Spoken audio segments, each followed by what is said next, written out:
Hello అండి, అందరు ఎలా ఉన్నారు? Welcome back to my channel.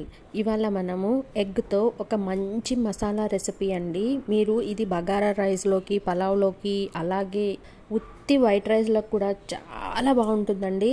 మీరు తప్పకుండా ఇది ట్రై చేయాలి. నా ఛానల్ని ఏమో గుర్తుపెట్టుకొని మరి కామెంట్ చేయండి వచ్చి మీరు ఇది ట్రై చేసాక ఎలా ఉందో. లలితాస్ హోమ్ ఫుడ్ అండి. అలాగే ముందుగా సబ్స్క్రైబ్ కూడా చేసుకోండి. ఇక్కడ ఆల్రెడీ నేను ఎగ్స్ని బాయిల్ చేసి పెట్టుకొని చన్నీళ్ళల్లో వేసుకొని పెట్టుకున్నానండి. పెచ్చులు త్వరగా వస్తాయి, బాగా వస్తాయి కదా. ఇప్పుడు అసలైన మసాలాని తయారు చేసుకుందామండి. ఒక మిక్సీ జార్లోకి అల్లం ఒక 2 ఇంచులు, అలాగే 4 వెల్లుల్లి రెబ్బలు, 2 పెద్ద ఉల్లిపాయలు ముక్కలు తీసుకున్నానండి. ఇక్కడ మెయిన్ ఇంగ్రీడియంట్ వచ్చి కొబ్బరేనండి. పచ్చి కొబ్బరి ఇలా చిన్న చిన్న ముక్కలుగా కట్ చేసుకుంది గుప్పెడు అయిందండి.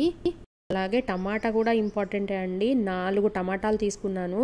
మనకి టేస్ట్ చాలా బాగుంటుందండి. ఒక గుప్పెడు కొత్తిమీర, అలాగే 2 స్పూన్ల కారం, ఒక 2 పచ్చిమిరపకాయలు, రుచికి సరిపడా ఉప్పు, పసుపు, గరం మసాలా ఒక 3 స్పూన్లు తీసుకోండి సరిపోతుంది.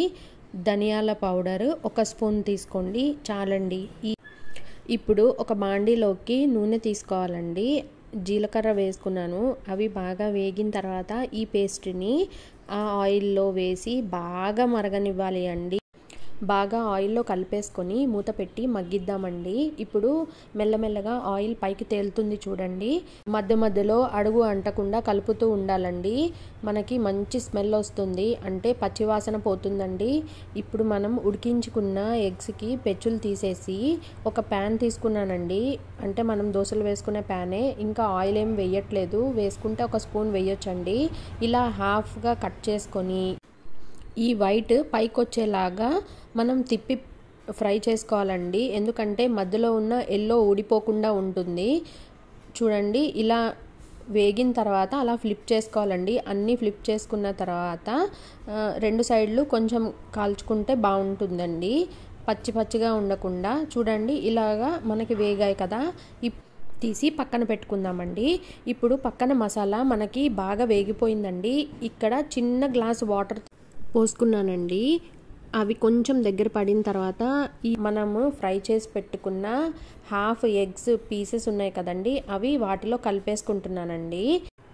ఎగ్స్ వేసిన తర్వాత బాగా కలిపేసుకోకుండా మెల్లగా ఫ్లిప్ చేసుకుంటూ కలుపుకొని మూత పెట్టి కాసేపు మగ్గించుకోవాలండి. కూర దగ్గర పడుతుంది.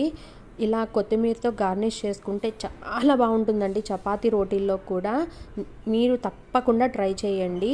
లైక్ చేయండి, షేర్ చేయండి, సబ్స్క్రైబ్ చేయండి. థ్యాంక్ యూ ఫర్ వాచింగ్ అండి. బాయ్ అండి.